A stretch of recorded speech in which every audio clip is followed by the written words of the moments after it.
Hi viewers, welcome to our channel. Present మనతో పాటు దాము బాలాజీ గారు సీనియర్ జర్నలిస్ట్ ఉన్నారు. వాడితో ఒకసారి మాట్లాడదాం.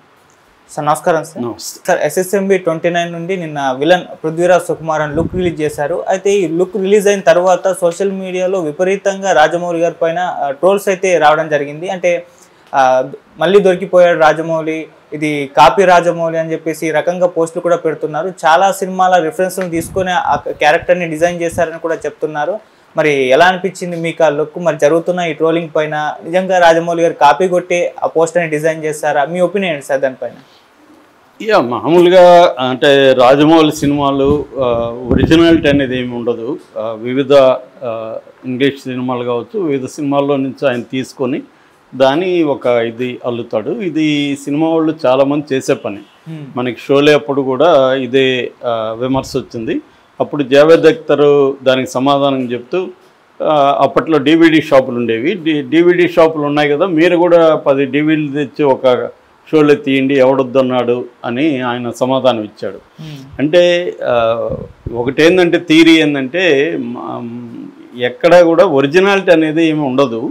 మనం వివిధ దీంట్లో నుంచి తీసుకుంటాం. మన భాషే మనం క్రియేట్ చేయలేదు, మన భాషే వేరే వాళ్ళు ఎవాల్వ్ అయ్యి మన దగ్గరికి వచ్చింది. సో భావాలు కానీ భాష కానీ ఇవన్నీ మనం క్రియేట్ చేయలేం. మావోది కూడా ఫేమస్ ఆర్టికల్ ఉంది, భావాలు ఎక్కడి నుంచి వస్తాయని. సో కాబట్టి ఒరిజినాలిటీ ఏమీ లేదు. వివిధ సోర్సెస్ నుంచి మనం తీసుకొని దాన్ని మన దీంట్లో నుంచి మనం అదేదైనా మన శంఖంలో నుంచి వదులుతూ ఉంటారు కదా, అలాగా మనం దాన్ని క్రియేట్ చేస్తాం.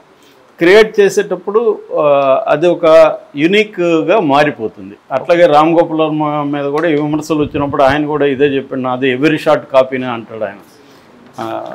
సో వాట్ అంటాడు.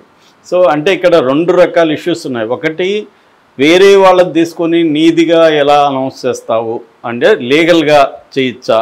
లీగల్గా చేయాల్సి వచ్చినప్పుడు చాలామంది ఒకప్పుడు కొరియన్ సినిమాలు ఇవన్నీ మన వాళ్ళు కాపీ కూడా తీసేసేవాళ్ళు. ఇప్పుడు గ్లోబలైజేషన్ ఇదంతా పెరిగినాక, సోషల్ మీడియా పెరిగినాక కొరియా వాళ్ళు కూడా నోటీసులు పంపించడం ఇవన్నీ చేయడం మొదలుపెట్టారు. ఫ్రెంచ్ వాళ్ళు నోటీసులు పంపించడం వాళ్ళకి కూడా తెలిసిపోతుంది ఇమీడియట్గా. దాంతో ఈ మధ్య కొంటున్నారు, ఇది సినిమాలు అయితే కొంటున్నారు, రైట్స్ కొనుక్కొని రీమేక్ చేస్తున్నారు. ఒక రకంగా ఫ్రీ మేక్ అని చెప్పచ్చు. అయితే ఒక్కొక్కసారి ఏమవుతుందంటే ఎక్కడో ఒక చిన్న సీన్ కావచ్చు, లేకపోతే ఒక పోస్టర్ డిజైన్ కావచ్చు, ఇట్లాంటివి కాపీ కొడుతున్నారు. దీన్ని హాలీవుడ్ మీద కూడా ఈ విమర్శలు ఉన్నాయి. అంటే యూరోపియన్ సినిమాలని లేకపోతే జపనీస్ సినిమాలని కాపీ కొట్టి ఉన్నాయి. ఫర్ ఎగ్జాంపుల్ క్వింటన్ టొరాంటినో అవన్నీ కాపీలే అని చెప్తాడు ఆయన. సో ఇలాగా ప్రతి ఫిల్మ్ మేకర్ మీద కాపీ అనేది వస్తుంది. రెండోది 2 రకాలు ఉంటాయి ఇక్కడ. ఒకటి డెలిబరేట్గా యాజ్ ఇట్ ఈజ్గా కాపీ కొట్టడం ఒకటైతే, రెండోది ఇన్స్పైర్ అయ్యి దాన్ని పెట్టుకొని మనకు ఒక ఐడియా వస్తుంది, ఇన్స్పిరేషన్, అది చేయడం. ఈ 2 రకాలు ఉంటాయి. సో దీంట్లో legal angle, moral angle. Legal angle అయితే మనకు సంబంధం లేదు, ఎవడి ఒరిజినల్ ఉంటే వాడు కేసు వేయచ్చు. ఇవాళ కేసులు వేస్తున్నారు కూడా. యూట్యూబ్లో ఫర్ ఎగ్జాంపుల్ మనం చిన్న కాపీ చేసి పెట్టినా కూడా వాడు ఇమీడియట్గా స్ట్రైక్ అంటారు. మన 3 స్ట్రైక్లు అయితే 3 నెలల్లో ఛానల్ కూడా క్లోజ్ చేస్తారు. సో అలాగా ఇవాళ కనిపెట్టే టూల్స్ కూడా వచ్చేసాయి. నువ్వు ఒకటి పెట్టగానే అది ఫైండ్ అవుట్ చేసేస్తుంది కాపీనా లేదా. కాబట్టి ఇవాళ కాపీ కొట్టడం కొద్దిగా కష్టం.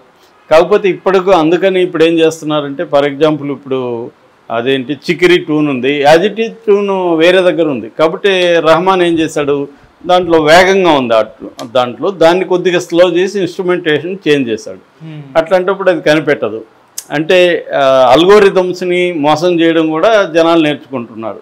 చిన్న మార్పులు చేస్తే అది ఫైండ్ అవుట్ చేయదు. కాబట్టి దాంట్లో కొద్ది స్పీడ్గా ఉండి ఇలా చేస్తుంది. ఇప్పుడు రాజమౌళి ఏం చేశాడంటే, ఈ గ్లోబ్ ట్రాటర్ తన మహేష్ బాబు సినిమాలో పృథ్వీరాజ్ సుకుమార్ ఉంది ఒక పోస్టర్ రిలీజ్ చేశాడు. అంటే విలన్ది చేస్తూ కూడా ఏం చెప్పాడంటే, ఇది నేను ఫస్ట్ షాట్ అవగానే పృథ్వీరాజ్ సుకుమార్ దగ్గరికి వెళ్ళి you are one of the finest actors I have ever seen అని చెప్పాను. తర్వాత ఇంకోటి ఏం పెట్టారంటే, సినిస్టర్, రూత్లెస్, పవర్ఫుల్ యాంటాగనిస్ట్ అని పెట్టాడు. తర్వాత slipping in the chair literally అని చెప్పాడు. తర్వాత ఒక క్రియేటివ్ హై వస్తుంది అనేది కూడా చెప్పాడు. అంటే రాజమౌళి ఆయనతో చాలా సాటిస్ఫై అయినట్టుగా మనకు అర్థమవుతుంది. అట్లాగే పృథ్వీరాజ్ సుకుమార్ అని కూడా దీన్ని చేస్తూ ఇది నేను ఎప్పుడు కూడా ఈ మధ్యకాలంలో ఇంత కాంప్లెక్స్ మైండ్ ఉన్న క్యారెక్టర్ నేను ప్లే చేయలేదు అనేది కూడా ఆయన చెప్పాడు. అంటే ఇది ఏంటంటే మామూలుగా స్టీఫెన్ హాకింగ్స్ అని ఫేమస్ ఫిజిసిస్ట్ ఆయనకి పారాప్లెజిక్ అంటారు. పారాప్లెజిక్ అంటే బాడీ అంతా ఏం పనిచేయదు, ఓన్లీ బ్రెయిన్ మాత్రం పనిచేస్తుంది. బ్రెయిన్తో ఆపరేట్ చేయడానికి ఆయనకు ఒక ప్రత్యేకమైన వీల్ చైర్ డిజైన్ చేస్తారు. అలాగే ఆయన బతికిన వరకు చనిపోయే వరకు దాంట్లోనే ఉండి చాలా పుస్తకాలు కూడా రాశాడు. అంటే ఓన్లీ థింకింగ్తో చేస్తాడు. ఇవాళ మనకి ఎలన్ మస్క్ కూడా బ్రెయిన్లో ఒక చిప్పు పెడుతున్నాడు, న్యూరా లింక్ అంటారు దాన్ని. ఈ న్యూరా లింక్ బ్రెయిన్తో ఏమవుతుందంటే బ్రెయిన్లో చిప్ వేసుకుంటే మనం థింకింగ్తో ఫోన్ ఆపరేట్ చేయొచ్చు. అంటే మనం తాకకుండానే కంప్యూటర్ ఆపరేట్ చేయొచ్చు. సో థింకింగ్ ఉంటే ఆ వేవ్స్తో అది వెళ్తుంది, కనెక్ట్ అవుతుంది. అలాగా రేపు రాను ఎలన్ మస్క్ ఏమంటున్నా అంటే అసలు ఫోన్లే ఉండాల్సిన అవసరం లేదు, ఇంకా ఫోన్లు ఉండవు కొద్ది రోజుల తర్వాత, నీకు బ్రెయిన్లోకే వచ్చేస్తుంది, నువ్వు మాట్లాడచ్చు అని. సో అలాగా రేపొద్దున టెక్నాలజీ వచ్చేస్తుంది అలాగా. సో దీంట్లో కూడా ఏం పెట్టాడంటే ఇతను ఆ పారాప్లెజిక్ లాగా ఉంటాడు సుకుమారన్ విలను. చుట్టూ టెంటకల్స్ అంటారు, ఆక్టోపస్కి ఉండే టెంటకల్స్ లాగా చుట్టూ ఉంటాయి. వాటితో ఇతను ఆపరేట్ చేసి శక్తులు అంతా ఉంటాయి. అంటే అతనికి ఫిజికల్గా కంప్లీట్గా దేనికి పనికిరాని ఒక వ్యక్తి మెంటల్గా ఒక పవర్ఫుల్ విలన్గా ఎలా ఉంటాడు అనేది రాజమౌళి ప్లాన్గా కనబడుతుంది. అంటే ఒక రకంగా సైబార్గ్ అని కూడా అంటారు. సైబార్గ్ అంటే హ్యూమన్ బీయింగ్ని మిషన్ని కలిపేయడం. ఇది మనకి టెర్మినేటర్లో ఫస్ట్లో జేమ్స్ కెమెరాన్లో టెర్మినేటర్లో వండర్ఫుల్గా చూపించారు. అంటే వాడి బాడీ అంతా ఇదైపోతుంది, కరిగిపోతుంది, మళ్ళీ బాడీ షేప్ వచ్చేస్తుంది. అట్లాంటిది సైబార్గ్ కైండ్ ఆఫ్ క్యారెక్టర్. అట్లాగే విలను హీరో ఇద్దరు కూడా దాంట్లో సైబార్గ్స్ కైండ్ ఆఫ్ వాళ్ళు టెర్మినేటర్. అక్కడి నుంచి చాలా వచ్చాయన్నమాట. ఇప్పుడు ఏంటంటే ఇది రాజమౌళి చేసింది ఒరిజినల్ కాదు అనేది అందరి అభిప్రాయం. అందుకని ఇమ్మీడియట్గా ఏం పెడుతున్నారు, వేరేవంతా ఫోటోలు పెట్టి చూడు ఆల్రెడీ ఇట్లాగే ఉన్నాయని పెడుతున్నారు. అది నిజం కూడా.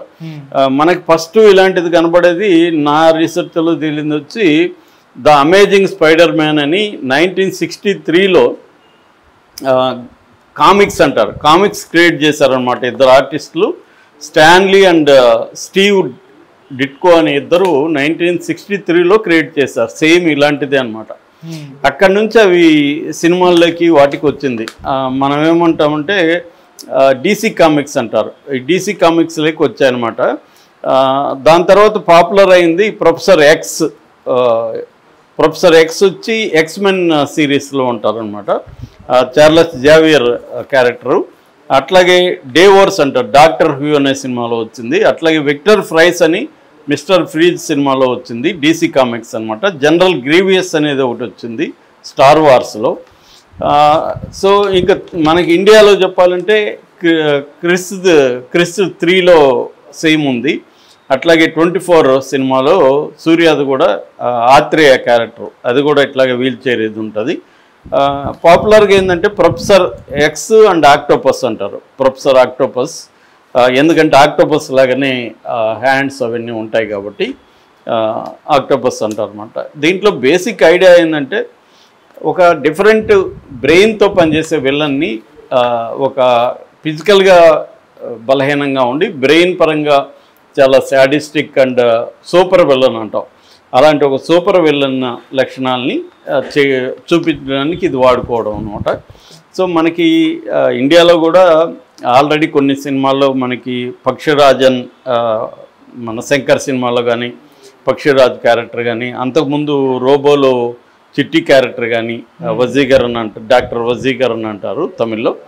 అట్లాగే మన రాజమౌళి క్రియేట్ చేసిన బాహుబలిలో బల్లాలదేవ్ కానీ, ఇవన్నీ కూడా ఒక డిఫరెంట్ కైండ్ ఆఫ్ విలన్ క్యారెక్టరైజేషన్ని డిజైన్ చేయడం. అంటే రొటీన్గా విలన్స్ కాకుండా ఒక ఇంట్రెస్టింగ్ విలన్, సర్ప్రైజ్. మామూలుగా ఏమంటారంటే స్క్రీన్ ప్లేలో క్యారెక్టర్స్ సర్ప్రైజ్ ద ఆడియన్స్ని సర్ప్రైజ్ చేయగలగాలి క్యారెక్టర్. సో సర్ప్రైజ్ చేసినప్పుడు మనం థ్రిల్కి గురవుతాం, మనం హుక్ అవుతాం ఆ క్యారెక్టర్కి. అలాగా ఇప్పుడు సుకుమారన్ ఇతని క్యారెక్టర్ని కూడా అలా డిజైన్ చేసినట్టు కనిపిస్తుంది. కాకపోతే ఆల్రెడీ ఇలాంటివి ఉన్నాయి కాబట్టి ఇతని మీద వచ్చింది, కానీ ఏమీ ఎక్కడా ఏమీ లేకుండా ఎవడు కూడా క్రియేట్ చేయలేడు. ఎక్కడో ఉన్నవి తీసుకొని చేయాల్సిందే. అందుకని ఇప్పుడు వీళ్ళకి ఏంటంటే కాపీ మోల్ అని పేరు పెట్టి అతన్ని ఇవన్నీ చేస్తున్నారు. దీనివల్ల రాజమౌళికి వచ్చే నష్టమే లేదు, అతనికి తెలుసు ఇవన్నీ జరుగుతాయని. దానివల్ల అతను పాపులారిటీ, ఆ క్యారెక్టర్ ఇప్పుడు విపరీతంగా పాపులర్ అయింది. మామూలుగా ఉంటే ఆ క్యారెక్టర్ పాపులర్ అయ్యేది కాదు. సో కాపీ పేరుతో అయినా అది పాపులర్ అవుతుంది. దీనివల్ల జనాలకి ఇంతకుముందు కూడా బాహుబలిలో కూడా ఏదేది కాపీ అని డీటెయిల్గా ఇచ్చారు. దానివల్ల వచ్చిన నష్టమేమి జరగలేదు. 1000 కోట్ల క్లబ్లో అతని సినిమాలు 2 వెళ్ళిపోయినాయి ఆల్రెడీ. 8 సినిమాల్లో 2 బాహుబలి ఉంది. ఇది బడ్జెటే 1000 కోట్లు కాబట్టి ఇది ఈజీగా 10,000 కోట్ల టార్గెట్ పెట్టుకున్నారు. సో ఆ రకంగా వదులుతున్నారు. కానీ ఆ క్యారెక్టర్ మీద కూడా పెద్ద ఇంప్రెసివ్గా లేదు. అంటే ఆ డిజైన్ అతను విలన్ లాగా అనిపించట్లేదు. రెండోది ఏంటంటే 1000 కోట్ల బడ్జెట్కి వీడేంట్రా విలను అన్న కామెంట్లు కూడా వినిపిస్తున్నాయి. సో ఇది నెగిటివ్ రియాక్షన్ అనిగా చెప్పచ్చు. ప్రతిదీ పాజిటివ్ వస్తుందని గ్యారంటీ లేదు. బట్ ఏదో ఒక రియాక్షన్ అయితే క్రియేట్ చేయగలగడం అనేది రాజమౌళి చేయగలిగాడు. ఇది కూడా ఇప్పుడు మనం ఒక్కొక్కసారి ఏమవుతుందంటే ఎక్స్పెక్ట్ చేయకుండా కానీ రేపు స్క్రీన్ మీద థ్రిల్ చేయగలిగితే అది కూడా బాగా వర్కౌట్ అవుతుంది. అదొక స్ట్రాటజీ. అంటే జనాలు ఒకటేమో ఎక్స్పెక్టేషన్ పెంచడం, ఒకటేమో ఎక్స్పెక్టేషన్ని రివర్స్లో ఇదేమీ లేదులే అన్న ఒక క్రియేట్ చేసి స్క్రీన్ మీద సర్ప్రైజ్ చేయడం. రాజమౌళి రెండో మెథడ్లోకి వెళ్తున్నట్టు కనబడుతుంది. చూడాలి మనం. Okay sir, thank you so much.